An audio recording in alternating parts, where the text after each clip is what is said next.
नमस्ते दोस्तों।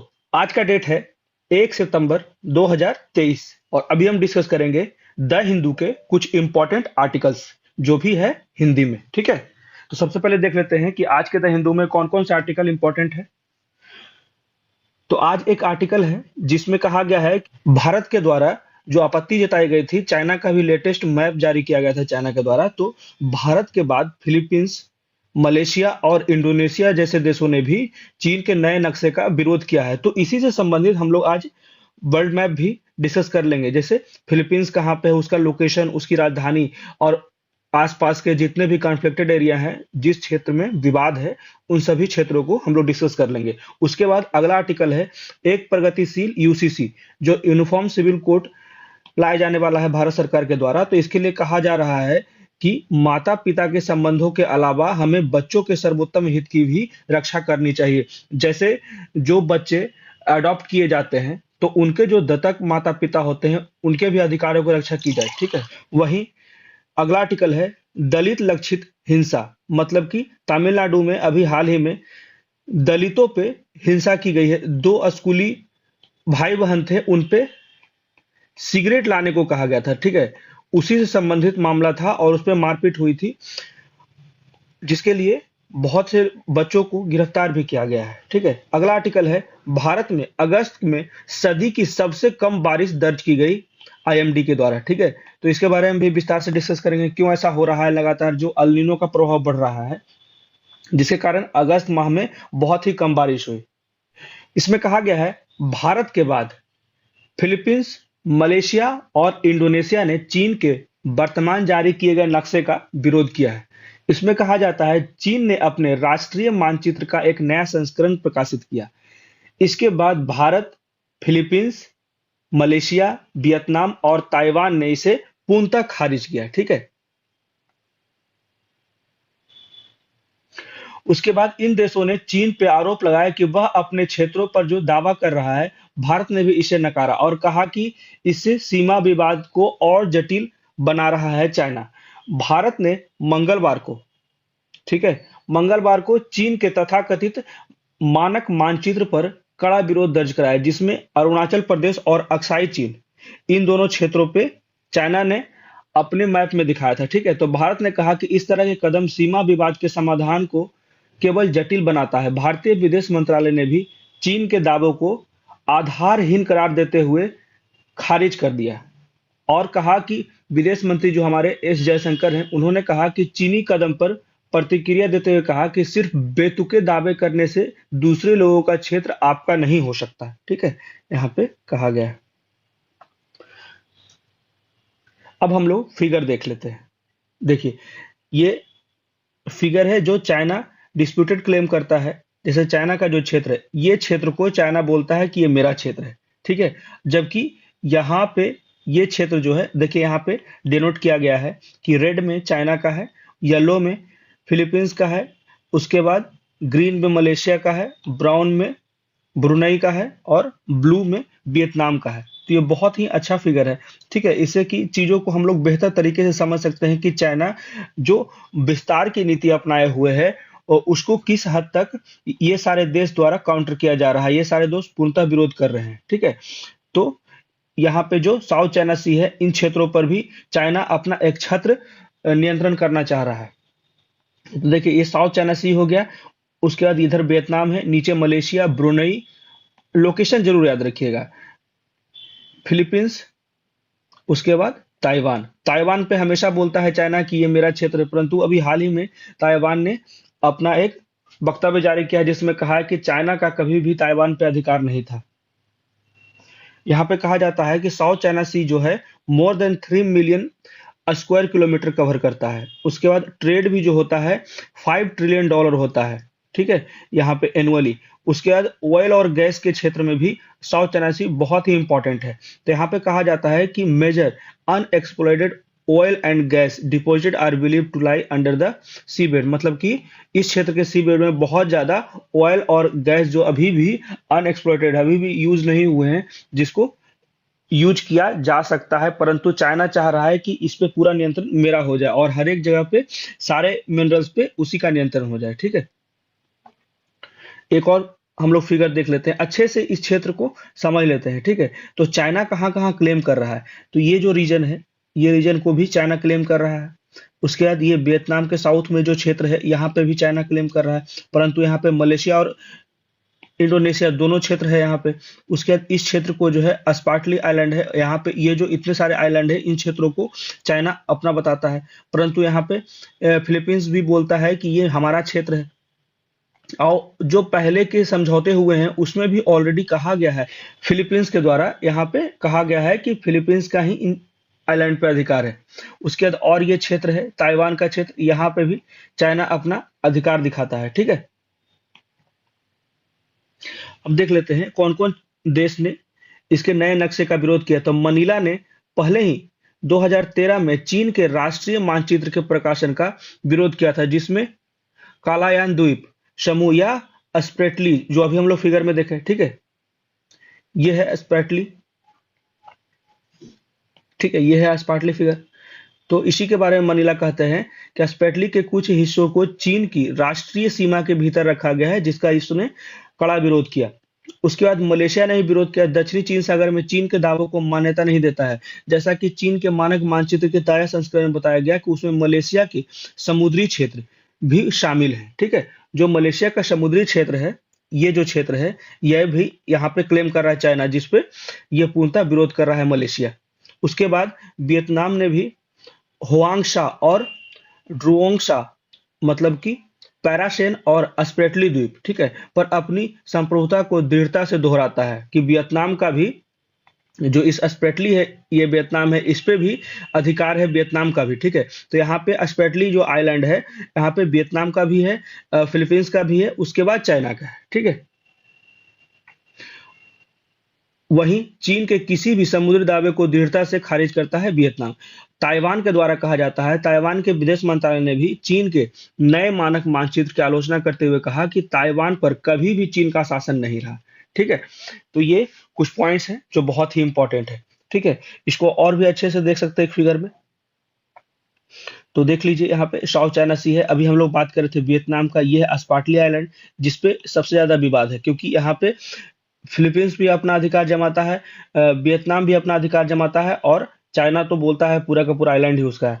उसके बाद इन क्षेत्रों में भी चाइना अपना क्लेम करता है। जो मलेशिया के क्षेत्र, जो मलेशिया का अपना राष्ट्रीय जो सीमा है, उसके अंदर घुस के चाइना बोलता है कि वो मेरा क्षेत्र है। ये इंडोनेशिया का रीजन है, जावा सी है, अंडमान सी, इंडियन ओशन का, ठीक है। यहाँ पे बर्मा आ गया। तो ये सारे क्षेत्र याद रखिएगा कि बर्मा है, नीचे थाईलैंड है, उसके बाद कंबोडिया है, उसके बाद वियतनाम है, ठीक है, और ऊपर में लाओस है, उसके बाद वहां पे हनोई है, वियतनाम का राजधानी, ठीक है।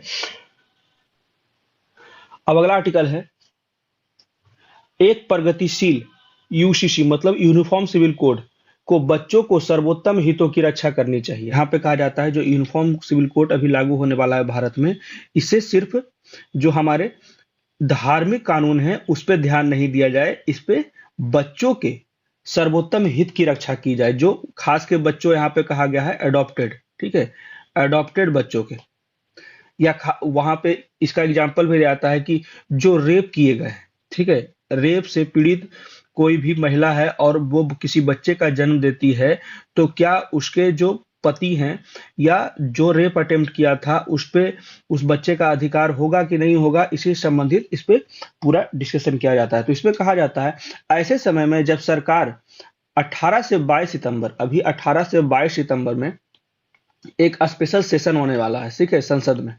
तो इसी में कहा जाता है कि आयोजित करके जो यूनिफॉर्म सिविल कोड है उसको ला सकती है, और बहु विवाह और तलाक, ठीक है, जिसमें मल्टी मैरिज और डाइवोर्स का, इसको बोलते हैं पॉलीगैमी, याद रखिएगा, ठीक है, पॉलीगैमी को ही बहु विवाह कहते हैं, ये पॉइंट याद रखिएगा। और तलाक और ऐसे अन्य मुद्दों से परे सोचने की आवश्यकता है। यूसीसी केवल पिता के प्राकृतिक अभिभावक होने के नियम को बदलने तक ही सीमित नहीं है कि सिर्फ फादर ही नेचुरल कस्टोडियन नहीं हो सकता है, ठीक है, इससे आगे बढ़ना चाहिए और स्पष्ट शब्दों में सभी जितने भी कस्टोडियन विवाद हैं बच्चों के सर्वोत्तम हित के सिद्धांत को प्रदान करना चाहिए, ठीक है। जितने भी कस्टडी से संबंधित है कि उस बच्चे का कस्टडी किसके पास होगा, तो कहा जाता है इसमें दत्तक माता पिता की तुलना में जो बायोलॉजिकल, जो जन्म दिए हैं, जिनके डीएनए मैच करते हैं बच्चे से, तो बायोलॉजिकल फादर और मदर के पूर्ण अधिकार से इनकार करना चाहिए। बहुत से मामले ऐसे हैं जहां पे जो बायोलॉजिकल फादर मदर हैं वो गलत होते हैं, ठीक है। अब मान लीजिए 1 माह का कोई बच्चा है और उसे आपने किसी को दे दिया गोद, और उसके 6 साल बाद आप आकर उस पे क्लेम करेंगे, तो ये तो पूर्णतः पूर्णतः अनैतिक है। तो यहीं पे इस मामले को डिस्कस करते हैं राइटर, और बोलते हैं कि संरक्षक और बाढ़ अधिनियम 1890, गार्जियंस एंड वार्ड्स एक्ट 1890 में कहा जाता है कि बच्चे के कल्याण को प्रमुख विचार मानते हैं हिंदू अल्पसंख्यक, और संरक्षकता अधिनियम 1956, यहाँ पे हिंदू कोड बिल 1956 की ही बात की जा रही है, जिसमें Hindu minority and guardianship act 1956 के बारे में कहा जाता है कि धारा 6 में पिता को प्राकृतिक अभिभावक घोषित करता है, और उसके बाद उसकी माता को बच्चे के 5 वर्ष का हो जाने तक उसकी जो अभिरक्षा कस्टडी होती है, सामान्यतः माता उसकी देखभाल जरूर करती है, लेकिन जो नेचुरल कस्टडियन होता है वो पिता होता है। यदि वो व्यक्ति हिंदू नहीं रहेगा या किसी धर्म परिवर्तन कर लेता है उसके पिता, तो उसका कस्टडी भी खत्म हो जाएगा। तो इसमें एक बहुत ही महत्वपूर्ण मामला है गीता हरिहरन। गीता हरिहरन 1999 का मामला है, जिसमें सुप्रीम कोर्ट ने कहा था कि अभिव्यक्ति मतलब कस्टडी उसके बाद का अर्थ है, इसमें कहा गया है कि एक्सप्रेशन आफ्टर हिम उसके बाद, मतलब इसका अर्थ है कि आवश्यक रूप से पिता के जीवन काल के बाद नहीं, बल्कि अनुपस्थित। मान लीजिए पिता विदेश कमाने चला गया, ठीक है, या तो दूसरे शहर में रहकर कमाई कर रहा है, तो इसका यह मतलब नहीं है कि महिला कोई भी फैसला नहीं ले सकती है। तो यहीं पे इस पे राइटर क्लियर करते हैं, यहाँ पे सुप्रीम कोर्ट क्लियर करते हैं कि उसके बाद का मतलब यह है कि आवश्यक रूप से पिता के जीवन काल के बाद नहीं, बल्कि उसकी अनुपस्थिति में माता कस्टडियन होती है, ठीक। और यहाँ पे एक और दिलचस्प बात कहा जाता है कि इस्लामी कानून के तहत, यहाँ पे इस्लामी कानून के बारे में कहा जाता है कि अगर किसी बच्चे का माता पिता नहीं है, वो अनाथ है, तो उसका जो कस्टोडियन सुनिश्चित किया जाएगा वो उसके इस्लामिक लॉ के थ्रू किया जाएगा, ठीक है। इसमें कहा जाता है कि इस्लामी कानून में लिखा हुआ है कि जो माता का जो कस्टोडियन का दर्जा होता है वो 6ठे स्थान पे होता है। उससे पहले उसकी दादी क्लेम कर सकती है, बहन क्लेम कर सकती है, मामी क्लेम कर सकती है, मौसी क्लेम कर सकती है, ठीक है। और उसकी माँ का दर्जा कस्टोडियन के रूप में 6ठे स्थान पे होता है। इसी मामले पे हनफी, ठीक है, हनफी स्कूल के तहत कहा जाता है, जो मुस्लिम रूल को एक्सप्रेस करता है। हनफिया स्कूल के तहत मुस्लिम नहीं रहने के बाद मां की कस्टोडियन नहीं खोती है। यहाँ पे क्लियर कहा गया है कि अगर महिला मुस्लिम से धर्म परिवर्तित कर लेती है, मान लीजिए ईसाई भी बन जाती है, फिर भी उसके बच्चे का कस्टोडियन नहीं खोता है। उसके बाद इस्लामिक कानून ने हनफी स्कूल के तहत लड़के को 7 साल की होने तक और बेटी को 17 वर्ष, ये दोनों पॉइंट याद रखिएगा, ठीक है, लड़के को 7 वर्ष और लड़की को 17 वर्ष होने तक उसका जो कस्टडी होता है वो माँ के पास होता है। वहीं ये 2-3 जो इंपॉर्टेंट है ना, जैसे हनफी स्कूल हो गया, उसके बाद फिर एक मलिक स्कूल हो गया, तो 2-3 जो ये पॉइंट्स है ना बहुत ही इंपॉर्टेंट है, आप मेंस में भी इसे लिख सकते हैं। तो मलिक स्कूल के तहत कहा जाता है कि माँ को लड़के के जवान मतलब कि 18 वर्ष होने तक और शादी तक, एक लड़की की शादी तक उसका जो कस्टडी होता है वो माँ को मिला रहता है। इसके बाद बच्चे चाहे तो अपने कस्टडी के लिए माता या पिता में से किसी और को चुन सकते हैं। तो ऐसे ही समय में एक केस स्टडी के बारे में डिस्कस करते हैं राइटर यहाँ पे। इसमें कहते हैं कि आइए उन मुद्दों पर विचार करें जो पिता और माँ के बीच हिरासत के दावों, ठीक है, यहाँ पे कहा जाता है पिता और माँ के बीच जो कस्टडी के दावों से कहीं अधिक जटिल है, यानी कि गोद लेने के बाद। यहाँ पे क्लियर कहा जाता है कि गोद लेने के बाद आफ्टर एडॉप्टेशन, ठीक है, किसी को एडॉप्ट करने के बाद उसका क्या होता है, तो यहाँ पे कहा जाता है गोद लेने के बाद जैविक माता पिता के दावे और बलात्कार के आरोपी जैविक पिता के दावे, मतलब कि जो पिता बना है वो पहले उसकी माँ का रेप किया था, तो क्या उसका जो कस्टडी का क्लेम है वो सही है या गलत है। तो भारतीय अदालत में अब बच्चे के सर्वोत्तम हित पर उसके विचार किए बिना ही दत्तक माता पिता, मतलब कि जो एडॉप्ट किए हैं, एडॉप्ट फादर मदर पेरेंट्स, ठीक है, यहाँ पे कहा जाता है कि भारतीय अदालतें अब बच्चों के सर्वोत्तम हितों पर उचित विचार किए बिना दत्तक माता पिता की तुलना में जो एडॉप्टेड किए हुए हैं पेरेंट्स हैं, उसकी तुलना में जो जैविक बायोलॉजिकल फादर मदर हैं, बायोलॉजिकल पेरेंट्स, उनको दावों को अधिक महत्व देता है। 26 जुलाई का बात किया जा रहा है। 26 जुलाई 2023 को बॉम्बे हाई कोर्ट की 2 महिला जजों ने आदेश दिया कि पहले गोद लिए गए बच्चे की कस्टडी उसके जैविक पिता पर बलात्कार का आरोप है, जिसके परिणाम स्वरूप इस बच्चे का जन्म हुआ। तो अक्टूबर 2021 में 17 वर्षीय जो बायोलॉजिकल मदर है को जब पता चला कि वह गर्भवती है, तो वह उसके साथ भाग गई और 26 नवंबर 2021 को एक लड़के को जन्म दिया। तो इसी पे कहा जाता है कि नाबालिग मां के पिता की शिकायत के आधार पर जब लड़की का जो फादर था वो शिकायत किया कि ये रेप का केस है और जाके थाने में कंप्लेन करता है, तो वो गिरफ्तार भी हो जाता है और उस पे पॉस्को एक्ट भी लगता है, लेकिन छोड़ दिया जाता है क्योंकि वो लड़की प्रेग्नेंट थी और उसे शादी करना चाहता था।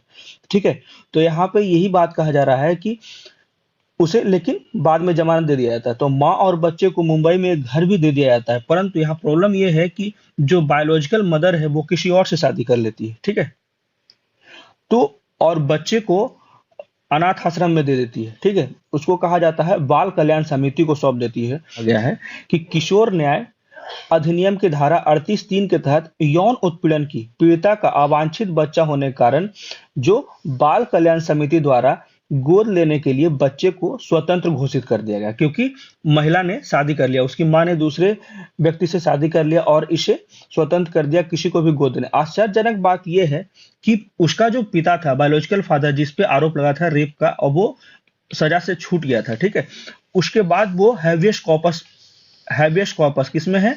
आर्टिकल 32 में। ठीक है, हैबियस कॉर्पस रिट जारी करता है और उच्च न्यायालय ने गोद लेने की कार्यवाही पर रोक लगा दी और बच्चे को और दत्तक माता पिता को आघात के बावजूद बच्चे को आश्रय गृह में वापस कर दिया जाता है। जुलाई में जब बाल कल्याण समिति ने हिरासत के लिए जैविक पिता के आवेदन को इस आधार पर खारिज कर दिया कि एक जैविक पिता अपने अपराध का फायदा नहीं उठा सकता, उसको कस्टडी देना बच्चे का सर्वोत्तम हित में नहीं है, बच्चे के हित में नहीं है। तो 26 जुलाई को हाईकोर्ट ने जैविक माता का पक्ष सुने बिना बच्चे को, यहाँ पे कहा जाता है कि बहुत से मामले ऐसे हैं कि जो ऑलरेडी अपराधी है उसके बच्चे का कस्टडी दे दिया गया। जो बायोलॉजिकल माता बार बार अपोज करती रही कोर्ट में कि ये सही व्यक्ति नहीं है, इसे बच्चे का कस्टडी नहीं देना चाहिए, फिर भी जो कोर्ट है वो बायोलॉजिकल बस फादर के आधार पे उस बच्चे का कस्टडी दे देता है, जिससे उसका भविष्य भी खराब होने का खतरा रहता है, ऐसा माँ बताती है।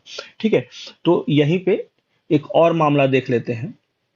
इसमें कहा जाता है गोद लेने का मामला है। इसी तरह नसरीन बेगम 2022 के मामले में इलाहाबाद उच्च न्यायालय की 2 न्यायिक पीठ ने दत्तक माता पिता के अधिकारों पर प्राथमिकता देते हुए एक बच्ची की कस्टडी उसके जैविक माता पिता को दे दिया। ठीक है, जो बायोलॉजिकल है, जिसने एक, देखिए यहाँ पे कहा जाता है, क्लियरली समझिए कि कोई विदेश में व्यक्ति है, ठीक है, और वो अपने बच्चे को, मान लिया 3 माह का बच्चा है, वो किसी को गोद पे दे देता है यहाँ पे, जबकि कॉन्ट्रैक्ट होता है नोटराइज डीड के साथ। ठीक है, 3 महीने का बच्चा गोद पे दे देता है। उसके बाद परिवार जो है, अदालत ने बच्चे की गवाह के आधार पर जो अब 6 वर्ष का हो गया है, ठीक है, जो 3 माह में बच्चा दिया था वो 6 वर्ष का हो गया है। ठीक है, तो बच्चों के सर्वोत्तम हित में दत्तक माता के पिता के पक्ष में फैसला दिया था। यहाँ पे पिछला जो हम लोग केस पढ़े उसमें कहा जाता था बायोलॉजिकल फादर के, जो भी बायोलॉजिकल पेरेंट है उसके हित में कोर्ट फैसला दे रही थी। यहाँ पे देखिए दत्तक माता पिता जो अडॉप्ट किए हैं पेरेंट्स, उनके पक्ष में फैसला दिया है। इसमें कहा जाता है कि जैविक माता पिता ने दावा किया कि दत्तक माता पिता को केवल कुछ समय के लिए अभिरक्षा दी गई थी। क्या जेजे अधिनियम की धारा 2(2) में यह प्रावधान नहीं है कि गोद लेने से जैविक माता पिता और बच्चे के बीच संबंध पूरी तरह से टूट जाते हैं? कोई भी माता पिता 3 महीने के बच्चे को बिना किसी गोद में दिए दूसरे देश में कैसे छोड़ सकता है? तो परिवार अदालत ने सही निष्कर्ष निकाला कि बच्चे को उसके जैविक माता पिता की संपत्ति के रूप में नहीं माना और उसे इस प्रक्रिया से नहीं गुजरने दिया। अपने दत्तक माता पिता से अलग होने का आघात, जिन्होंने लगभग 6 वर्षों तक उसे सारा प्यार से संभाला, तो उच्च न्यायालय ने इस तथ्य को नजरअंदाज कर दिया कि जैविक माता पिता ने 2014 से 18 तक हर साल गर्मी की छुट्टियां बच्चों के साथ बिताई। तो ये कोई बड़ी बात नहीं है, क्योंकि आप बच्चे का बोझ नहीं लिए, बच्चे को पालन पोषण नहीं किए। ठीक है, उसके बाद जो दत्तक माता पिता है वो बच्चे को हमेशा एक जिम्मेदारी की तरह रखा है।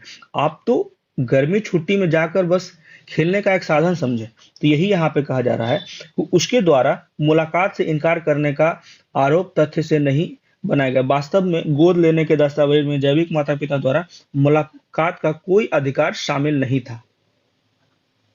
तो यहाँ पे और मामला है, जैसे इफ्तिकार 2021 में बॉम्बे हाई कोर्ट ने इस बात को नजरअंदाज कर दिया कि गोद लेने का तथ्य मुस्लिम कानून के संदर्भ में नहीं है, ठीक है, मान्य नहीं है। तो अदालत ने बच्चे के हित में जैविक माता पिता को अभिरक्षा देने से इनकार कर दिया, क्योंकि दत्तक माता पिता को 5 दिन का बच्चा दिया गया था। उसकी देखभाल के कारण, देखिए यहाँ पे दत्तक माता पिता को 5 दिन का बच्चा दिया गया था और उसको पोलियो भी था। उसके देखभाल से बच्चा पोलियो से ठीक हो गया, ठीक है, पोलियो है। एक प्रगतिशील यूसीसी को यहाँ पे कहा जाता है कि एक प्रगतिशील यूनिफॉर्म सिविल कोड को लाया जाए देश में, जो जैविक संबंधों पर अधिक जोर नहीं दे, ठीक है, जो मतलब बायोलॉजिकल पेरेंट्स को अधिक महत्व नहीं दे। इससे दत्तक माता पिता का अधिकार रक्षा होगी और अनाथ लोगों के बच्चे को गोद लेने में जो समस्याएं होती है वो नहीं होगी। इसी तरह से माता पिता के बीच जैविक बंधन पर जोर नहीं देना चाहिए और आदर्श रूप से एकल माता पिता, सरोगेट माता पिता और समलैंगिक माता पिता के लिए संरक्षकता का प्रावधान करना चाहिए। अब देख लेते हैं अगला आर्टिकल। इसमें कहा जाता है, इसमें मुख्य मामला है ना कि दलित लक्षित जो हिंसा और दलित से संबंधित हिंसा हुआ है अभी तमिलनाडु में। यही कहा जा रहा है कि इस महीने की शुरुआत में तमिलनाडु में एक घटना हुआ जिसमें एक दलित स्कूल छात्र जो था चिन्नादुरई पर 3 छात्रों ने चाकू से हमला कर दिया, चिन्नादुरई पे, ठीक है। तो जब उसकी बहन ने बीच बचाव करने की कोशिश की तो उस पर भी हमला कर दिया। तो पूरे भारत में दलितों को आए दिन किसी न किसी रूप से हिंसा का सामना करना पड़ता है। तो इसी संबंधित कहा जाता है कि ये जो भी हमला करने वाले थे तथाकथित ऊंचे समुदाय के लोग थे, ठीक है। तो यहाँ पे कहा जाता है ये जो मामला था सिर्फ सिगरेट लाने के लिए, सिगरेट लाने को बोला और उसने मना कर दिया और इसी के लिए मारपीट किया गया, जिसमें गिरफ्तारी भी हुई है, ठीक है। तो इसमें कहा जाता है कि भारत में जाति आधारित हिंसा भेदभाव और उत्पीड़न का एक रूप है जो अनुसूचित जाति और अनुसूचित जनजाति से संबंधित लोगों को लक्षित करती है, जो ऐतिहासिक रूप से भारतीय समाज के हाशिए पर है और वंचित समूह के रूप में वर्गीकृत किया जाता है। तो अनुसूचित जाति और जनजाति अधिनियम 1989 जैसे संवैधानिक सुरक्षा उपायों और विशेष कानून के बावजूद जाति आधारित अपराध विभिन्न रूपों और क्षेत्रों में होते रहते हैं, जो लाखों लोगों के मौलिक और मानवाधिकारों का उल्लंघन करते हैं। अब देख लेते हैं भारत में जाति आधारित अपराध। भारत में जाति आधारित अपराध कितने प्रचलित है? भारत में जाति आधारित जो अपराध है, जाति आधारित अपराधों में जैसे शारीरिक हमला, हत्या, बलात्कार, यौन, इतने प्रकार के जो अपराध किए जा रहे हैं जाति आधारित, ठीक है। शारीरिक हमला, हत्या, बलात्कार, यौन उत्पीड़न, यातना, आगजनी, सामाजिक बहिष्कार, आर्थिक शोषण, भूमि पर कब्जा, जबरन विस्थापन और अपमान और हिंसा के अन्य रूप शामिल हो सकते हैं। तो राष्ट्रीय अपराध रिकॉर्ड ब्यूरो, याद रखिएगा ये पॉइंट, ठीक है। राष्ट्रीय अपराध रिकॉर्ड ब्यूरो द्वारा प्रकाशित भारत में वार्षिक अपराध रिपोर्ट 2019 के अनुसार वर्ष 2019 में एससी और एसटी के खिलाफ अपराध को क्रमशः 7% और 26%, मतलब एससी पे 7% अपराध हो रहे हैं और एसटी पर 26% से अधिक की वृद्धि दर्ज कर दी, ठीक है। 7% वृद्धि हो गया है एससी में और 26% वृद्धि हो गया एसटी में। इसी रिपोर्ट में यह भी बताया जाता है कि भारत में हर दिन 88 बलात्कार के मामले दर्ज किए जाते हैं और कुछ मामले जाति आधारित अपराधों से संबंधित होते हैं। तो अपराध दर और आरोप पत्र में क्षेत्रीय अंतर, मतलब अपराध कितना घटा है और वो कितना रजिस्टर हुआ है, इसमें जो अंतर होता है इसके क्या कारण है? जाति आधारित अपराध क्षेत्रीय विषमताओं और उनसे लड़ने के लिए विभिन्न राज्यों द्वारा अपनाई गई रणनीतियों में अंतर से प्रभावित है। उदाहरण के लिए मध्य प्रदेश में 2021 में अनुसूचित जाति के खिलाफ अपराध दर सबसे अधिक था।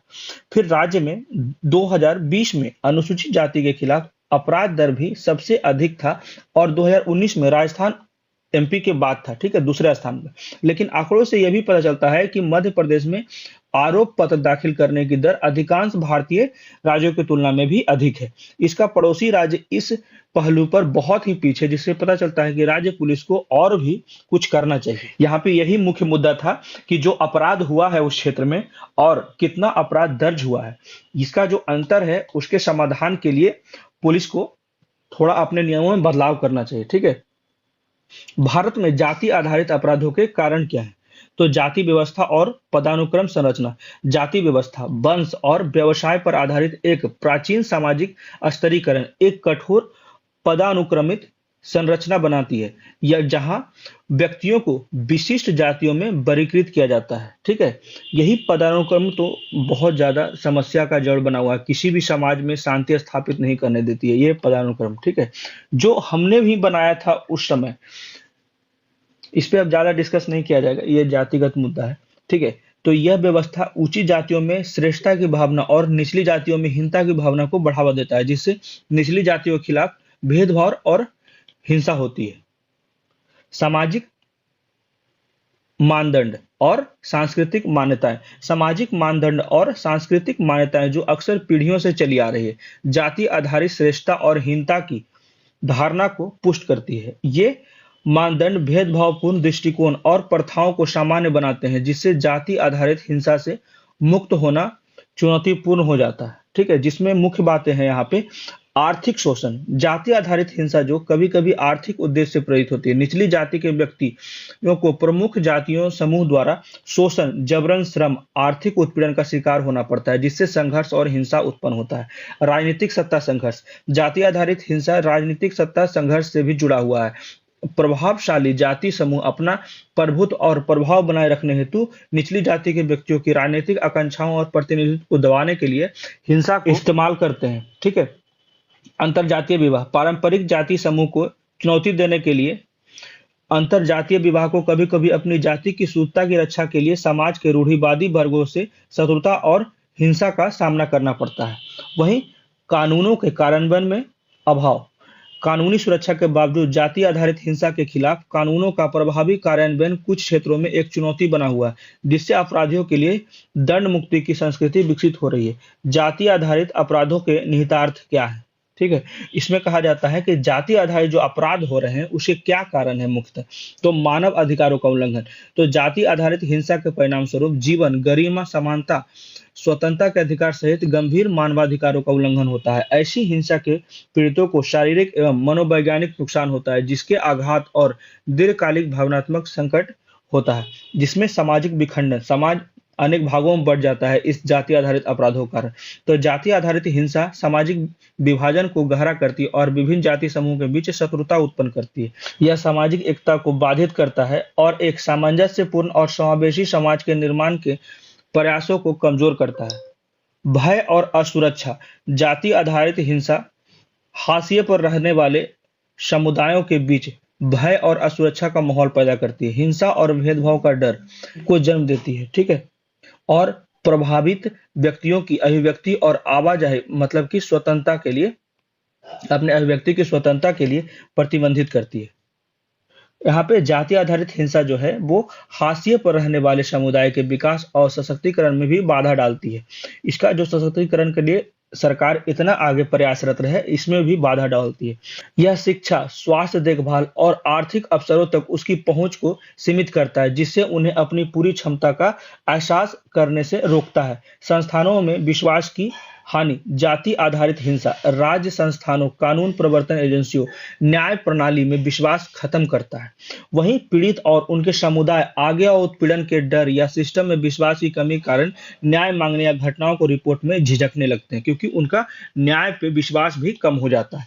अंतर्राष्ट्रीय क्या क्या ख्यातियां हैं, तो जाति आधारित हिंसा का बने रहना एक लोकतांत्रिक और प्रभावशाली राष्ट्र के रूप में भारत की अंतर्राष्ट्रीय प्रतिष्ठा पर भी नकारात्मक प्रभाव पड़ता है।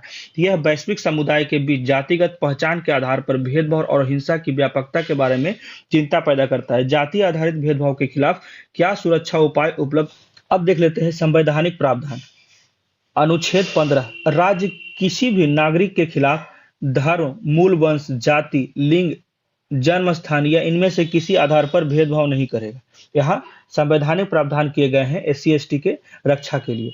अनुच्छेद 16 में कहा जाता है किसी भी नागरिक को धर्म, मूल वंश, जाति, लिंग, वंश, जन्म स्थान या इसमें से किसी भी आधार पर राज्य के तहत किसी भी पद के लिए अयोग्य नहीं ठहराया जा सकता। अनुच्छेद 335 में कहा जाता है कि संघ या उसके मामले के संबंध में सेवाओं और पदों पर नियुक्ति करते समय प्रशासन की दक्षता बनाए रखने के साथ साथ SC ST के सदस्यों के दावों को भी ध्यान में रखा जाएगा। वहीं अनुच्छेद 330 और अनुच्छेद 332 में लोकसभा और राज्य विधानसभाओं में SC ST के लिए सीटों का आरक्षण किया जाता है। संवैधानिक निकाय राष्ट्रीय अनुसूचित जाति आयोग, राष्ट्रीय अनुसूचित जनजाति आयोग, ये निकाय बनाए गए हैं SC ST के हितों की रक्षा करने के लिए। अब संवैधानिक जो प्रावधान है अनुसूचित जाति और अनुसूचित जनजाति संशोधन अधिनियम 2018 भी बनाया गया इसी के लिए।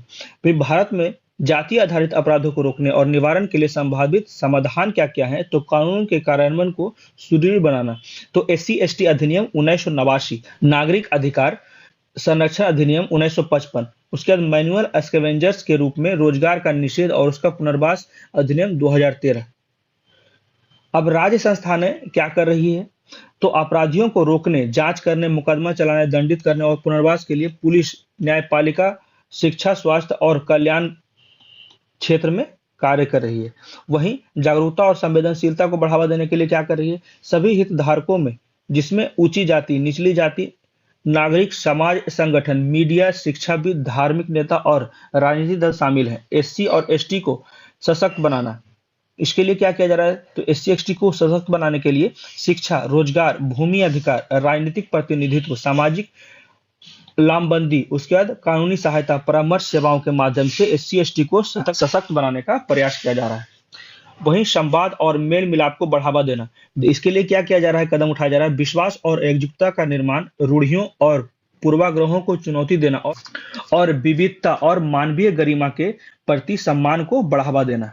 ठीक है, तो अब देख लेते हैं अगला आर्टिकल कि अभी हाल ही में अगस्त के महीने में सबसे कम बारिश हुई पूरे 100 सालों में, एक शताब्दी में। ठीक है, तो इसी के बारे में डिस्कस किया जाता है कि अल नीनो मध्य गर्म होने को संदर्भित करता है, जिसका मतलब है आमतौर पर भारत में कम बारिश, कम मानसूनी बारिश। पिछले बार भारत ने अगस्त में इतनी गंभीर कमी 2005 में दिखाई दिया था, मतलब इतना कम बारिश 2005 में हुआ था, जब सामान्य से लगभग 25% कम बारिश हुई थी। फिर 2009 में जब भारत ने आधी सदी में सबसे बड़ा सूखा देखा और अगस्त में वर्षा जो सामान्य रूप से 24% कम रहा अभी वर्तमान में। तो अगस्त में बारिश के कारण कुल राष्ट्रीय जो घाटा है 10% हो गया। फिर क्षेत्रीय घाटा पूर्वी और पूर्वोत्तर भारत में 17% और जो बारिश कम हुआ उसी के बारे में डिफिशियंसी, मतलब कि रेन डिफिशियंसी के बारे में कहा जा रहा है। ठीक है, यहाँ पे इकोनॉमिक्स वाला बात नहीं है। तो यहाँ पे मध्य भारत में 10% और दक्षिणी भारत में 17% बारिश कम हुआ। ठीक है, तो IMD के महानिदेशक जो हैं ये भी याद रखिएगा, M महापात्र ने कहा कि जो मॉनसूनी ब्रेक अवकाश लगता है के दिनों में वृद्धि के कारण ब्रेक डे का तात्पर्य जून से सितंबर के मॉनसूनी महीने के दौरान वर्षा रहित हिस्से होते। अब देख लेते हैं सामान्य से नीचे जो बारिश रही। IMD ने 31 जुलाई को संकेत दिया था कि अगस्त में बारिश सामान्य से कम होगी, लेकिन उसके मौसम मॉडल ने यह संकेत नहीं दिया कि कमी उतनी तेजी से होगी जितना अनुभव की गई। तो एजेंसी के पूर्वानुमान के अनुसार सितंबर में मानसून की वर्षा 4 मानसून महीनों में से आखिरी 16 से 16.7 सेंटीमीटर की 10% की बाउंड्री के भीतर होने की संभावना, ऐसा जताया गया था IMD के द्वारा, जो महीने के लिए सामान्य है सितंबर में। ठीक है, तो IMD के एक मौसम विज्ञानी ने कहा कि हालांकि जो हिंद महासागर के क्षेत्र में अनुकूल परिस्थितियां बनती है, बंगाल की खाड़ी में भी बारिश के लिए जो लो प्रेशर है वो बन रहा है, परंतु जो सामान्य बारिश की उचित संभावनाएं होती है इसके लिए अतिरिक्त बारिश नहीं हो पाएगी। तो ये थे पूरे आर्टिकल, खासकर जो पहले 2 थे UCC के और दिल्ली से संबंधित, बहुत अच्छे आर्टिकल्स थे, इसमें बहुत ही अच्छे अच्छे पॉइंट्स थे। ठीक है, तो कैसा लगा मेरा वीडियो प्लीज मुझे कमेंट करके बताएं। मेरे वीडियो को ज्यादा लाइक करें, शेयर करें और मेरे चैनल को सब्सक्राइब करें। Thank you.